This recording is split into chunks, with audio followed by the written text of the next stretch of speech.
अस्सलाम वालेकुम। देखें जी, दुनिया में डोमिनेंस और ताकत का इस्तेमाल करके अपनी इजारादारी बरकरार रखने के मुख्तलिफ तरीके आजमाए जा रहे हैं। अगर इंटरनेशनल सतह के ऊपर देखा जाए तो हम सब मानते हैं कि America is the super power, और अमेरिका अकेले अपनी डोमिनेंस को बरकरार नहीं रखता। वो हमेशा अपने अलाइंसेस में 5, 7, 10 ऐसे मुल्कों को कंट्रोल करता है ताकि वो उसकी सपोर्ट में रहें, उसकी ताकत में इजाफा करें और वक्त आने पे वो अमेरिका का साथ दें। अब इस चक्कर में नेटो, G7, G20,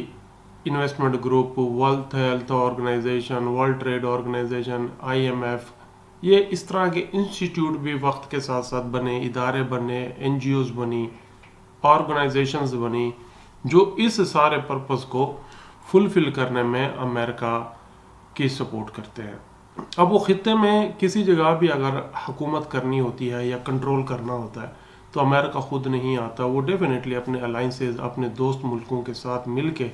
फैसले करता है और फिर उसको एग्जीक्यूशन करता है। अभी मिडल ईस्ट में जो कॉन्फ्लिक्ट चल रहा है, अमेरिका इसराइल का तो कॉन्फ्लिक्ट मौजूद है, लेकिन साथ रशिया, चाइना, ईरान और बाकी जो उनके सपोर्टिव कंट्रीज़ हैं वो भी दूसरी साइड पे बड़ा कंपटीशन के साथ मुकाबला कर रहे हैं, रेजिस्टेंस शो करा रहे हैं और एक कोल्ड वॉर की शक्ल भी चाइना और रशिया कंट्रीब्यूट करके इस मामले को आगे बढ़ाने की कोशिश में लगे हुए हैं ताकि यहाँ पे रीजनल अमेरिका डोमिनेंस ख़त्म हो जाए, ताकि ये मुल्क अपने अपने आज़ाद तरीके से ऑपरेट करें। आज ईरान के सुप्रीम लीडर आयतुल्लाह अली ख़ामनेई साहब ने जुम्मा का खुतबा दिया, बहुत अरसे बाद दिया, तकरीबन 5 साल बाद दिया, और उन्होंने अपने रीसेंट जो अटैक था इसराइल के ऊपर उसके बारे में अपनी आवाम से बात की। एक जो लीडर होता है वो अपनी आवाम को भी बड़े एतमाद में लेने की कोशिश करता है कि हम ये फैसला क्यों कर रहे हैं, क्योंकि मिडल ईस्ट में जितनी भी कशीदगी और किस लेवल पे पहुंच चुकी है ये सब हम बखूबी वाकिफ़ हैं। लेकिन अब डोमिनेंस और पॉलिटिक्स की यहाँ पे बात करें तो अलाइंसेस तो मुख्तलिफ शक्लों में मौजूद हैं। कुछ ओपन अलाइंसेस हैं और कुछ साइलेंट अलाइंसेस हैं। जो ओपन अलाइंसेस हैं उसमें आप देख रहे हैं वेस्ट किस तरफ है और बाकी लोग किस तरफ है, और जो साइलेंट अलाइंसेस हैं आप उसमें भी देख रहे हैं कि जो दूसरी साइड पे ईरान है उसका अलाइंसेस और उसको सपोर्ट करने वाले मुल्क कौन कौन से हैं। तो इसी चक्कर में जो अभी रिसेंट एक दूसरे के ऊपर हमला हुआ है इसराइल का ईरान के साथ, जो मामलात हैं या लबनान में चल रहे हैं या फ़लस्तीन गज़ा में चल रहे हैं, इसी के पेश नज़र ये कशीदगी बढ़ती जा रही है और मिडल ईस्ट एक दफ़ा फिर एक डिस्ट्रप्शन की तरफ बढ़ रहा है। और बहुत सारे तज्ज़ियाकारियाँ भी कह रहे हैं कि आने वाले दिनों में वर्ल्ड वॉर 3 हो सकती है, जिसकी वजह से दुनिया 2 हिस्सों में मेजरली डिवाइड होगी। एक वो लोग होंगे जो इसराइल के साथ और उसकी सपोर्टिव टीम में होंगे, और एक वो लोग होंगे जो middle east, Iran, China, Russia और इन मुल्कों के साथ होंगे। अब जो ईरान के सुप्रीम लीडर ने अपनी गुफ्तगू में कहा है वो ज़्यादा ज़रूरी है। उन्होंने क्या कहा है? उन्होंने इसराइल को एक मुश्तरका दुश्मन कहा है और उसने कहा है कि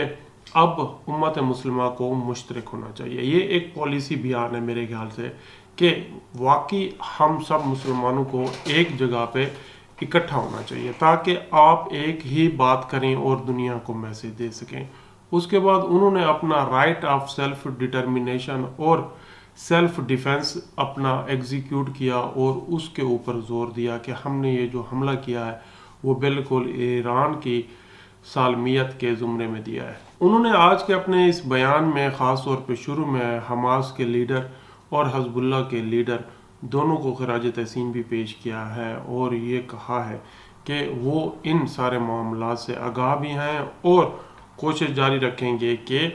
ये मामलात किसी तरह डोमिनेंस की शक्ल में ना हों। हम सब मुस्लिम ममालिक एक जगह पे आएँ और ख़ास तौर पे अफ़गानिस्तान, लबनान, इराक़, मिस्र, शाम और यमन, इस तरह के मामलात और इस तरह के मुल्कों की बात करके उसने कहा है कि एक हमें डिफेंस लाइन